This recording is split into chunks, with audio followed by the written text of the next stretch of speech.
Avec l'autre info geek qui est en Grande-Bretagne. Oui, la critique de livres, Monsieur Rousset, est un sport extrêmement dangereux, comme tente à le prouver l'histoire de Richard Britton, racontée par le site Slate. Et comment donc une critique peut-elle être dangereuse alors? Alors Richard Britton, c'est un ancien vainqueur d'un jeu télévisé anglais nommé Countdown, il avait gagné en 2006, mais il se veut aussi écrivain. Il a écrit un roman intitulé The World Rose. Alors je ne l'ai pas lu, mais je suis allé lire son résumé sur Amazon, une sorte de conte de fées épique qui se déroule dans un ancien monde à moitié réel, un livre d'action, d'aventure avec de la poésie, de la comédie, c'est ce que dit l'éditeur, tout un programme. Britton a mis en ligne en septembre 2014 le prologue de ce bouquin sur une plateforme nommée Wattpad et des critiques ont commencé à tomber. Et que des bonnes critiques, bien sûr. Eh ben non, une certaine Paige Roland qui a 18 ans lit le prologue et elle aime, mais alors pas du tout. Donc elle fait un compte-rendu sur Amazon où le livre est en vente. Je crains qu'elle ne l'ait pas lu elle non plus. Elle y va franchement, je me suis ennuyé à me taper la tête contre les murs, ça c'est dit. Elle est même consternée que quelqu'un ait pu penser que ces pages étaient dignes d'être mises en vente. Elle ajoute « Malheureusement, Monsieur Britton est connu pour menacer les utilisateurs qui ne chantent pas ses langes, priez pour moi. » Eh bien, elle avait raison. Britton va effectivement la repérer, la traquer, l'espionner, la stalker, comme on dit sur Internet, sur les réseaux sociaux. Il découvre son lieu de travail et le voilà qui part le 3 octobre 2014 pour Glen Roses, au nord de Glasgow, en Écosse. Il va dans le magasin dans lequel est employée celle qu'il a critiquée. La suite, c'est le procureur du tribunal qui jugeait Britton ces jours-ci qui la raconte.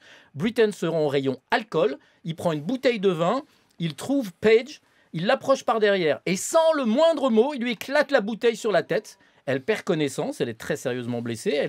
Britton va être identifiée grâce aux caméras de surveillance et au traçage de son téléphone. Devant l'évidence, il plaide coupable. Le jugement est mis en délibéré et Britton placé en détention provisoire. Alors, il a peu de chances d'obtenir l'indulgence du tribunal vu qu'il a déjà harcelé une jeune femme et qu'il avait même eu le culot de le raconter dans un billet de blog. Une vengeance qui fait peur. Alors, je me demandais, Monsieur Rousset, vous qui êtes élu à de multiples mandats, Jean-François Aquili le rappelait depuis 1980. Deux. Oui, enfin, ça dépend si on parle de cumul dans le temps ou si on parle de cumul... Il vaut mieux avoir une carrière à peu près oui, enfin, intéressante. Elle est brillante. Brillante, je ne sais pas. En tout cas, j'espère qu'elle est utile. En tout cas, la question est la suivante. Est-ce qu'il vous est déjà arrivé au cours de cette carrière que des électeurs mécontents viennent vous secouer sérieusement? Alors, pas au point de vous casser une bouteille sur la tête, mais vous secouer. Oui, on a d'ailleurs aujourd'hui un vrai débat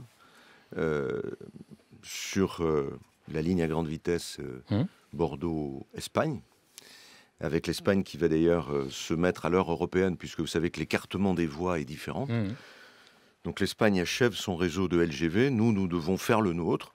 Et j'ai eu quelques zadistes qui, à un moment donné, se sont rués sur moi. Heureusement que la police française m'a protégé. Vous fûtes sauvé. Nous en réjouissons. Voilà, l'écartement des bras des zadistes français, des zadistes espagnols, toujours un peu différent.